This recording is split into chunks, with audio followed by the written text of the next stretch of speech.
안녕하세요. 모터매거진 조영규입니다. 오늘 모터매거진 소개 자동차 바로 랜드로버 디펜더 90입니다.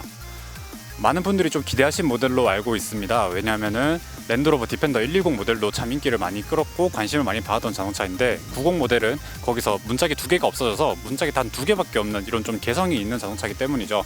벌써부터 강남 코란도라는 별명을 가지고 있을 만큼 유명해졌는데요. 이 차의 그럼 특징은 어떠할지 저희와 함께 살펴보시죠. 영상 보시기 전에 구독과 좋아요, 알림 설정 잊지 마시고요. 그럼 지금부터 한번 살펴보시겠습니다.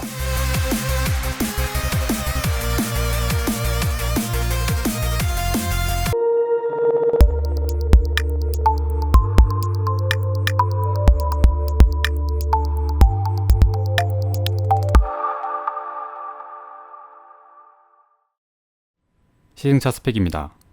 디펜더 90은 3리터 직렬 6기통 디젤 엔진에 8단 자동 변속기를 조합, 최고 출력 249마력, 최대 토크 58.1을 발휘합니다. 연비는 리터당 10.2km, 가격은 8,420만원부터입니다. 차량 색상은 산토리니 블랙, 실내는 루나 투톤이 적용되었습니다. 차폭은 1996, 차고는 1974mm, 길이는 4583, 휠베이스는 2587mm이며 25565R 20인치 구디어 타이어가 장착되었습니다. 먼저 전면부 익스테리어 디자인을 한번 살펴보겠습니다. 디자인 자체는 디펜더 110 모델과 완전히 동일하죠. 간결하면서도 강인한 이미지를 가지고 있습니다. 네모난 헤드램프 테두리에 안에 램프가 동그랗게 있는 것도 여전하고요. 범퍼 부분에 은색으로 도색이 된 부분도 오프로드의 감성을 좀 더 더해주는 그런 역할을 하고 있습니다. 보닛 부분에 발판이 있는 게 포인트인데요. 아웃도어 라이프를 나갔을 때 차체 지붕에 뭐가 걸릴 수도 있고 차체 루프에 뭘 싣고 내릴 수도 있잖아요. 그럴 때 바퀴를 밟고 이 위에 올라가서 그런 작업들을 할 수 있게 이렇게 장치를 해놓은 겁니다. 다음으로 넘어가서 후면부 디자인을 한번 살펴보도록 하겠습니다. 디자인 자체는 여러분들이 잘 아시는 110과 동일하고요. 이렇게 네모난 리어램프, 네모난 방향 지시 등 여전히 가지고 있습니다. 오프로드를 달리는 자동차가 꼭 빠질 수 없는 아이템이죠. 이렇게 스페어 타이어도 트렁크에 매달고 있는 모습을 볼 수 있습니다. 트렁크 한번 열어볼까요? 이렇게 버튼식으로 해서 쭉 열리는데, 자, 보시면 아시겠지만 트렁크 공간이 그렇게 넓지는 않아요. 110 모델에 비해서 휠베이스도 줄이고 트렁크 공간도 줄여서 이런 짧은 차체를 만들어냈기 때문입니다. 보시다시피 촬영 장비가 그렇게 많지는 않은데 이렇게 트렁크가 좀 꽉 차 있는 모습을 볼 수가 있습니다. 물론 2열을 폴딩 한다면은 공간이 더 늘어나겠지만 만약에 사람이 탄다면은 이 정도밖에 안 되는 트렁크 공간을 가지고 있다는 건 좀 알아두셔야겠어요. 자, 그리고 여러분들 보시면 뭔가 좀 이상한 게 보이시지 않으신가요? 바로 이게 문이 오른쪽으로 열리는 건데요. 여러분들 잘 아시겠지만 랜드로버 고향은 영국이고 영국은 우리나라와 통행 방향이 반대입니다. 인도에서 뭔가 짐을 싣고 내리려고 한다. 그러면 문이 이쪽으로 열리기 때문에 상당히 좀 불편한 점이 될 수 있겠습니다. 자, 이제 트렁크를 닫아 보면은 이렇게 소프트 클로징도 장착되어 있습니다. 트렁크 무게 자체가 좀 무거운 편인데 닫을 때는 그렇게 힘을 들이지 않아도 괜찮은 것 같습니다. 제가 앞모습과 뒷모습에서는 디펜더 110과 큰 차이가 없다고 말씀드렸는데요. 이제 측면부로 오면은 그 차이가 확실하게 두드러집니다. 보시다시피 문짝이 하나밖에 없죠. 그리고 휠베이스가 훨씬 짧아진 게 보이실 겁니다. 자, 이제 디펜더 90이란 이름이 왜 디펜더 90이냐? 그러면은 디펜더 1세대 모델을 한번 살펴볼 필요가 있습니다. 디펜더 1세대 모델 같은 경우에도 지금 현행 2세대 디펜더와 마찬가지로 투도어 모델, 포도어 모델이 있었는데 투도어 모델은 휠 베이스가 90인치여서 1세대선 디펜더 90, 포도어 모델은 휠 베이스가 110인치여서 110이라는 이름이 붙었는데요. 그러면 2세대 디펜더 90은 휠 베이스가 90인치냐? 그렇진 않습니다. 좀 현대화를 시키면서 크기를 키우다 보니까 휠 베이스도 실제로는 한 101인치 정도로 늘어났어요. 근데 1세대 헤리티지를 잇기 위해서 디펜더 90이라는 명칭을 그대로 사용했습니다. 디자인을 보시면은 전면, 후면과 마찬가지로 사각형에다가 큼직큼직한 면을 많이 사용한 걸 볼 수 있는데요. 네모네모난 사이드 미러도 그렇고 여기 공기 흡입구도 네모네모나고 도어도 큼직한 면으로 시원하게 구성되어 있고 창도 이렇게 탁 네모로 짜여져 있어서 상당히 단단하고 강인한 이미지를 가지고 있습니다. 110 모델과 비교하자면은 좀 꽉꽉 뭉쳐놓은 그런 이미지를 갖고 있다고 말씀드릴 수 있겠네요. 위에 보시면은 알파인 글래스도 그대로 유지하고 있습니다. 비록 차체 색상이 검은색이어서 글래스가 좀 티가 나진 않는 편인데요. 그래도 이런 디펜더만의 감성을 표현하기에는 충분한 장치라고 말씀드릴 수 있을 것 같습니다. 높이가 인상적으로 다가오는데요. 제 키가 183 정도 되는데 타고 내리기에 살짝 높습니다. 타고 내리는데 이렇게 살짝 점프를 해야 될 정도로 차고가 좀 높은 편이에요. 키가 작으신 분들이나 뭐 여성분들 같은 경우는 좀 불편함을 느끼실 수도 있겠습니다. 그렇다고 뭐 발판이 따로 있거나 한 것도 아니고요. 그리고 한 가지 눈에 띄는 점이 이렇게 머드 가드를 장착을 했는데 보시면 아시겠지만 여기 이만큼 턱이 져 있고 밑에 부분은 가려주질 않습니다. 이왕 이만큼 가려주는 거 끝까지 다 가려줬으면 얼마나 좋았을까요, 그죠? 타고 내릴 때 바지에 이쪽에 묻은 흙이 충분히 묻을 수 있기 때문인데요. 이런 부분은 뭐 보시는 분들에 따라서는 뭐 괜찮다라고 보는 분들이 있을 수 있겠고, 아 이건 좀 단점이다 라고 보시는 분들도 있을 수 있겠습니다.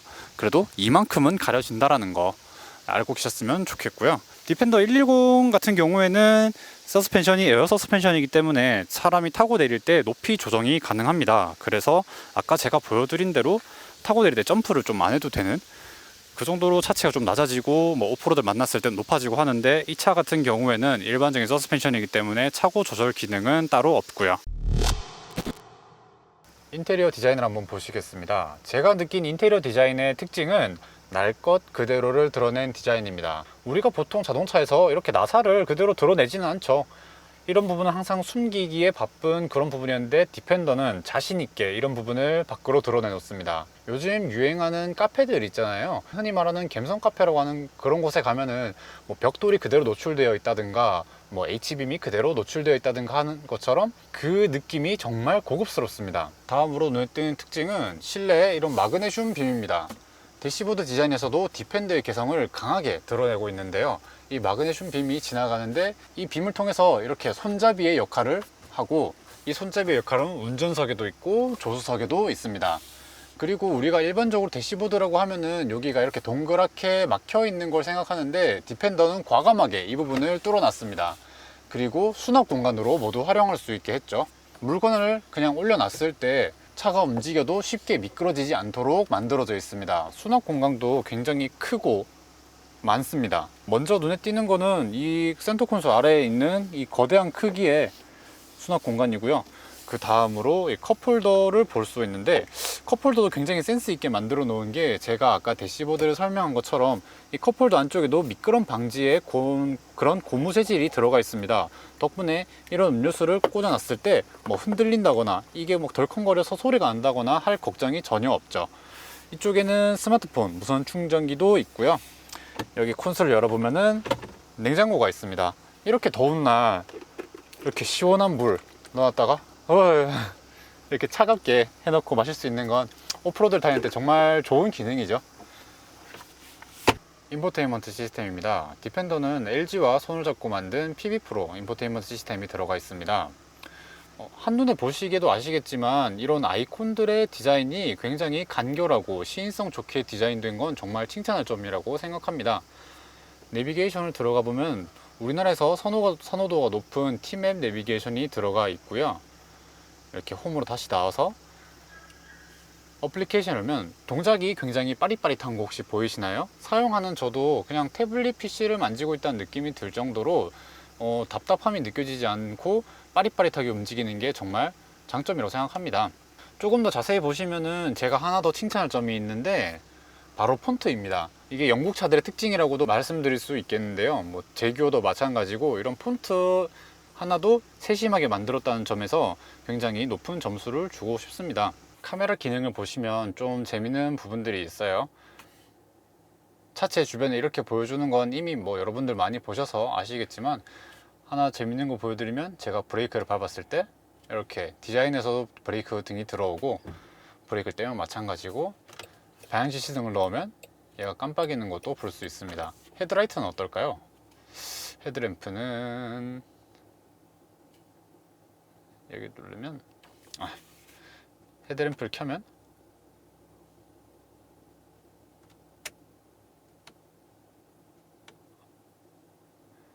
여기서 헤드램프가 들어온 것도 볼 수 있습니다. 마찬가지로 얘도 방향지 시등이 작동이 되고요. 오프로드 모드를 놨을 때 좀 재밌는 기능이 하나 더 있는데, 이렇게 전진의 선명해 보기 뜨죠. 이게 어떤 기능이냐면은 전진을 놓고 앞으로 가면 이렇게 내 차의 바닥에 지금 어떤 상황인지 보이도록 하는 겁니다. 오프로드를 다닌다고 생각했을 때 내 차 아래에 무엇이 있는지 좀 중요한 상황이 있을 수 있잖아요. 그럴 때 굉장히 유용한 기능이라고 말씀드릴 수 있겠네요. 센터페시아에 있는 버튼인데요. 차에 필요한 각종 버튼들을 다 이렇게 하나의 뭉치로 모아 놓은 것을 볼 수 있습니다. 저는 개인적으로 이런 방식이 굉장히 마음에 드는데, 다른 차들 생각해 봤을 때 이렇게 버튼들이 콘솔까지 내려와 있는 거는 사실 좀 선호하진 않아요. 운전하다가 기능 버튼을 찾으려고 이렇게 눈을 돌리기도 굉장히 부담스럽고, 그렇다고 손으로 바로바로 만져지는 것도 사실 잘 아니거든요. 근데 여기에 있으면은 내가 운전을 하면서도 시야 잠깐만 돌리면 돼요. 너무 크게 뺏기지 않아서 좋은 것도 있고, 그래서 더 깔끔하고 사용하기에도 편리합니다. 멀티펑션 다이얼을 보면은 다이얼 하나에 3가지 기능이 들어있다고 볼 수 있는데, 지금 이 상태에서는 온도 조절을 할 수 있고, 요걸 한번 누르면 이렇게 한번 누르면 시트 열선을 조작할 수 있고요. 반대로 돌리면 통풍이 나와야 하는데 이 차는 통풍 시트가 없어서 이 기능을 쓸 수가 없습니다. 차값이 9천만 원이 넘는데 통풍 시트가 없는 게 좀 아쉽긴 하네요. 그리고 이 버튼을 누르면은 이쪽 다이얼에서는 풍량을 조절할 수 있는 버튼으로 변경되고요. 다시 한번 이 버튼을 누르면 이쪽 다이얼에서 터레인 모드를 바꿀 수 있는 기능으로 변신합니다. 이런 버튼들이 사실 처음 만졌을 때는 조금 당황스러울 수 있는데, 한두 번만 만져보면은 금방 적응하거든요. 그리고 저는 개인적으로는 이걸 사용하면서 정말 편하다고 느꼈기 때문에 정말 칭찬할 점이라고 말씀드리고 싶습니다. 계기판을 보면 계기판 역시 마찬가지로 디스플레이로 되어 있는데요. 이렇게 메뉴에 진입을 하면은 레이아웃을 변경할 수가 있습니다. 레이아웃 한번 살펴볼까요? 지금 기본이 듀얼 다이얼 형태고, 하나 내리면 싱글 다이얼. 싱글 다이얼은 이렇게 RPM 게이지가 가운데 오고, 왼쪽은 인포테인먼트 이런 기능도 활용할 수 있고요. 오른쪽에는 지도가 뜨는 것을 볼 수 있습니다. 지도 전체 화면을 바꾸면 이런 식으로 지도가 디스플레이에 가득 차게 되고, 미디어나 운전자 지원도 마찬가지가 되는데, 사실 여기서는 제가 조금 불만인 게, 아까 인포테인먼트 시스템 칭찬할 때 반응 속도가 빠르다는 걸 정말 칭찬을 했거든요. 근데 계기판에서는 그게 좀 반응이 느릿느릿해요. 그리고 이 버튼을 누르는 감각도 조금은 불편하다고 해야 될까요? 딱딱하다고 해야 될까요? 그래서 생각보다 그렇게 편하지는 않은 것 같아요. 개인적으로는 이건 좀 더 빠릿빠릿하게 바꿔줬으면 어땠을까 하는 아쉬움이 남습니다. 디펜더 2열도 한번 앉아볼까요? 2열에 가기 위해서는 2가지 동작을 거쳐야 합니다. 먼저 수동으로 이렇게 의자를 넘겨주고 버튼을 눌러서 앞으로 밀어줘야 되는데요. 왜 굳이 이거를 2가지 동작으로 분리해놨는지는 잘 모르겠습니다. 느끼시는 분들에 따라 장점이 될 수도 있고 단점이 될 수도 있겠죠. 자, 2열 한번 타보겠습니다. 어쩔 수 없이 타는 과정이 쉽진 않아요. 네, 2열에 앉았습니다. 시트에 앉아서 느껴지는 가장 첫 번째는 시트 높이가 1열보다는 좀 더 높다는 거고, 다음으로는 등받이 각도가 좀 서 있다는 건데요. 등받이 각도는 아쉽게도 따로 조절은 할 수 없습니다. 그리고 공간에 대해서 말씀드리자면, 보시다시피 헤드룸 공간 여유 있고요. 레그룸도 충분히 여유가 있습니다. 이 정도면은 성인 4명이 타서 장거리 이동하는데 큰 문제는 없을 것 같아요. 그리고 2열에도 이렇게 손잡이가 마련되어 있고, 수납 공간도 잘 마련되어 있습니다. 그리고 USB 타입C 충전기 2개, 12V 아울렛 2개가 마련되어 있고요. 시트 열선도 장착되어 있네요. 그리고 알파인 글래스, 2열 윈도우, 파노라믹 선루프를 통해서 궤방감이 굉장히 좋다는 것도 장점으로 말씀드릴 수 있겠습니다. 2열 공간을 실측해 보았습니다. 방석 길이는 410, 너비는 385, 전체 너비는 1120mm, 등받이 높이 630, 너비 260, 헤드룸 340mm였으며 레그룸 높이는 329, 길이는 310mm, 착좌 시 천정까지의 높이는 930mm였습니다. 트렁크 길이는 490, 너비는 1080, 높이는 895mm였으며 2열 폴딩 시는 1120mm까지 확장되었고 지면에서 트렁크 하단까지는 890mm였습니다. 2열 폴딩 할 때는 여기 버튼을 눌러서 의자를 가볍게 밀어주면 되는데요.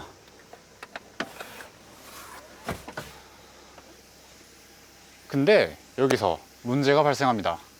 저희는 트렁크에서 이 의자를 세울 수가 없어요. 보통 프리미엄 SUV라고 하면은 여기 버튼을 눌러서 전동식으로 세우던가 하다못해 여기 끈을 달아서 트렁크에서 잡아 올리는 정도의 장치를 해놓기 마련인데 디펜더에는 그런 장치가 아무것도 없습니다. 그렇다면 결국 어떻게 해야 되느냐, 아까 2열 탑승할 때 보여드린 것처럼 도어를 열고 1열을 제끼고 밀고 다시 2열을 세워야 한다는 것이죠. 그냥 끈 하나만 추가했어도 괜찮았을 텐데 아쉽습니다. 그 다음으로 볼 거는 뭐 트렁크의 폴딩식 공간인데요. 90으로는 차박이 좀 힘들 것 같습니다. 보시다시피 턱도 있고요. 요거를 평탄화 작업을 한다고 해도 이 길이 자체가 그렇게 길진 않고 의자의 각도 자체가 살짝 서 있는 편이라서 여기서 누워 자는 건 아무래도 엄청 힘든 일이 되지 않을까 싶습니다. 그래도 트렁크에 이렇게 좀 미끄러지지 않게 좋은 재질로 마감을 해 놓은 거는 마음에 들고요. 또 한 가지 보여드릴 게 여기 220V 아울렛이 하나 있는데요. 이 주변에 고무실로 처리를 해 놓아서 어느 정도의 방수의 역할도 기대할 수 있다는 게 장점인 것 같습니다.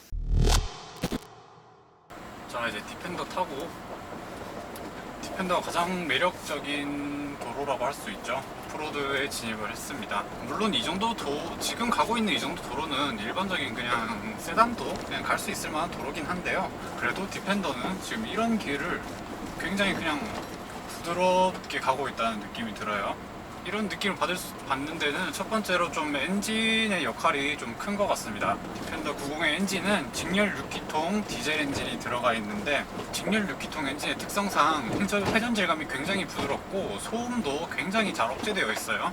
우리가 일반적으로 디젤 엔진이라고 생각했을 때 느껴지는 그런 기분 나쁜 달달달달거리는 소음은 이 차에서는 찾아볼 수가 없습니다.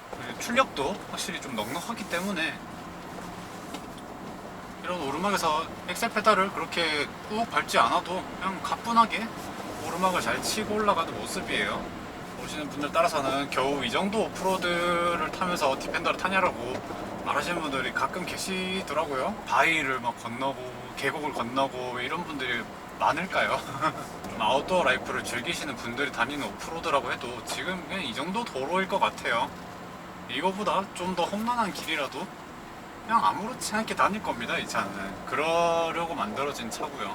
일단 휠베이스가 짧다 보니까 이렇게 핸들을 돌렸을 때 차가 바로바로 좀 기민하게 움직이는 그런 느낌을 받을 수가 있어요. 또 웬만한큼 도로가 좀 거친 곳을 지나도 그렇게 충격이 기분 나쁠 정도로 전해지진 않아요. 차가 확실히 좀 1차적으로 충격을 많이 걸러서 운전자에게 피드백을 전달하고 있다는 느낌을 받을 수 있습니다. 지금 도로 상황이 좀 울퉁불퉁하고 이렇게 자갈이 많은 도로를 가고 있는데, 과장을 조금 보탠다면 그냥 아스팔트를 가고 있다고 해도 믿을 정도로 핸들에 전해지는 진동이라든지 뭐 그런 불쾌한 진동이 좀 거의 없다고 말씀드릴 수 있을 것 같아요. 그리고 또 하나 이 차의 장점이라고 말씀드릴 수 있는 게 시야가 굉장히 좋다는 건데요. 기본적으로 시트 포지션이 높은 것도 있겠지만 창들이 전체적으로 좀 크고 탁 트여 있는 편이라서 이런 도로를 다닐 때 시야가 확보가 안 돼서 다니기 힘든 그런 일은 없을 것 같습니다. 그런 역할을 하는데 좀 도움을 주는 게 이 룸미러의 위치인데요. 룸미러가 지금 장착된 위치를 보시면 아시겠지만 앞유리에 부착된 게 아니라 천장에 부착되어 있어요. 그래서 앞유리에서 시야가 방해되는 그런 것조차도 좀 배려해 놓았다고, 운전자를 배려해 놓은 배치라고 말씀드릴 수 있을 것 같습니다. 사이즈가 큰 차라고 봐야겠죠. 근데 운전할 때 느낌이 전혀 그런 큰 차의 그런 부담스러운 느낌이 아니고 정말 내가 마음대로 조종할 수 있는 그런 컴팩트한 느낌을 지금 좀 잘 느껴져요. 이게 디펜더 90 모델뿐만 아니라 디펜더 110 같은 경우에도 제가 이런 느낌을 받았거든요. 차가 분명히 큰 차인데 운전하기에 전혀 부담스럽지가 않고 편안하다는 것은 분명한 장점인 것 같습니다.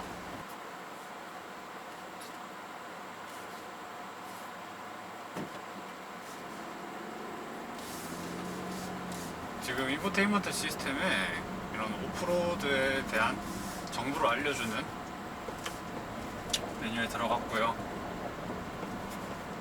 좌우 기울기라든지 앞뒤 기울기라든지 이런 다양한 기능들을 화면에 표시해주고 있습니다.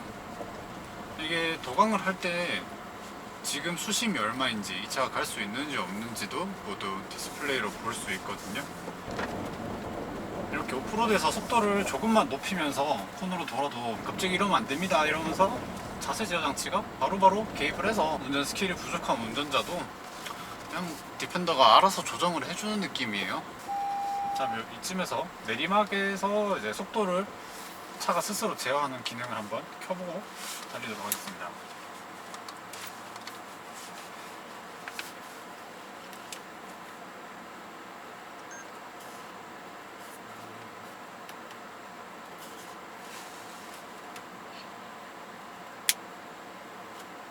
이제 로우 레인지 선택됐고요. 저는 지금 아무것도 안 하고 있어요. 발은 이렇게 떼어져 있는 상태고, 속도는 차가 스스로 지금 9km 정도, 8에서 9km 정도 유지하면서 그냥 천천히 내려가고 있습니다. 이게 급경사를 만나도 차가 스스로 조절해서 속도를 조절하기 때문에 뭐 운전자가 부담을 느끼거나 그럴 필요 없이 그냥 차를 믿으면 돼요. 그냥 기능을 켜놓고 차를 믿고 그냥 천천히 내려가면 됩니다. 디펜더 타고 올로드 달리고 있습니다.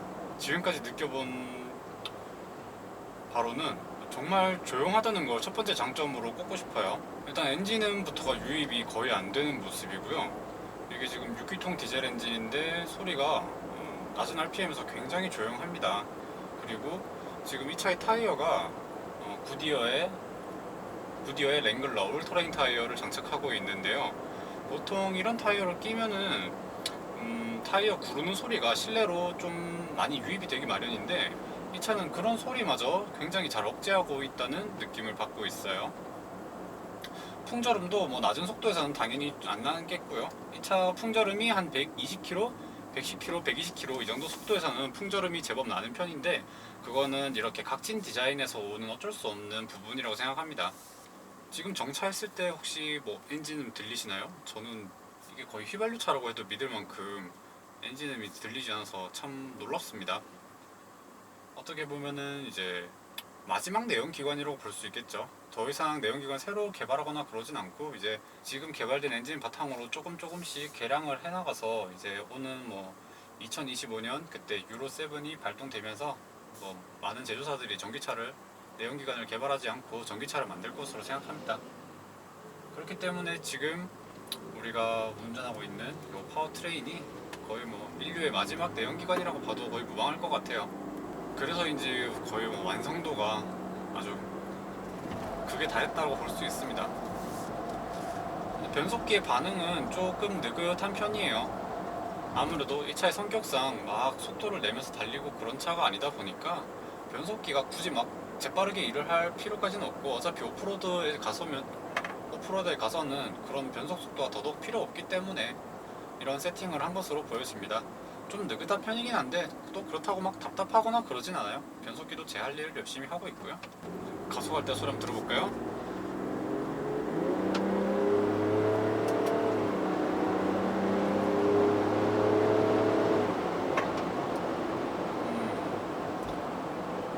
확실히 4기통 엔진보다는 6기통 엔진 소리가 정말 좋죠. 직렬 6기통 엔진의 회전 질감도 상당히 만족스럽고 차가 확실히 막 빠르게 튀어나가는 그러한 차는 아니지만 꾸준한 힘으로 밀어주는 게 특징인 것 같습니다. 핸들링 특성은 이 차의 특징이라고 할 수 있는데 아무래도 좀 롤이 좀 있는 편이에요. 좌우 롤도 있고 앞뒤 피칭도 좀 있는 편입니다. 그것을 일부러 억제하려고 하지 않고 그냥 차가 일정 부분 허용하려고 하고 있어요. 이 차는 어디까지나 정말 좀 여유 있는 드라이빙을 할 때, 좀 크루징 할 때 매력이 극대화되는 차라고 말씀드리고 싶어요. 정숙성 면에서도 그렇고 이런 도로의 좀 여철이나 과속 방지턱을 지날 때 충격을 처리하는 그 느낌 자체가 굉장히 부드럽고 자연스럽습니다. 그렇기 때문에 뭐 굳이 이 차로 빨리 달리고 싶지가 않아요. 그냥 여유 있게 드라이빙을 즐기면서 이런 자연 풍경을 즐기면서 가는 게 참 매력적인 차입니다. 지금까지 랜드로버 디펜더 90 함께 살펴봤습니다. 여러분도 어떠세요? 마음에 들지 않으신가요? 물론 같은 가격대에서 또 다른 고민들이 될 수 있는 차들은 많지만 그래도 랜드로버 디펜더 90만이 보여줄 수 있는 이런 투도 SUV의 개성은 그 어느 차도 흉내낼 수가 없어요. 물론 패밀리 SUV를 찾으시는 분들에게는 이 차가 적합하지 않을 수 있습니다. 왜냐하면은 2열을 타고 내리는데도 불편하고 트렁크 공간도 좀 작은 편이고 요즘 1인 가구, 2인 가구들이 많이 늘어나잖아요. 굳이 110처럼 큰 차가 필요 없고 난 요 정도 사이즈에 내 개성을 표현하는 차면 좋겠어. 이런 분들에게는 정말 더할 나위 없이 추천드릴 수 있는 모델인 것 같습니다. 지금까지 랜드로버 디펜더 90 함께 살펴봤고요. 저는 모터매거진 조윤규였습니다. 감사합니다.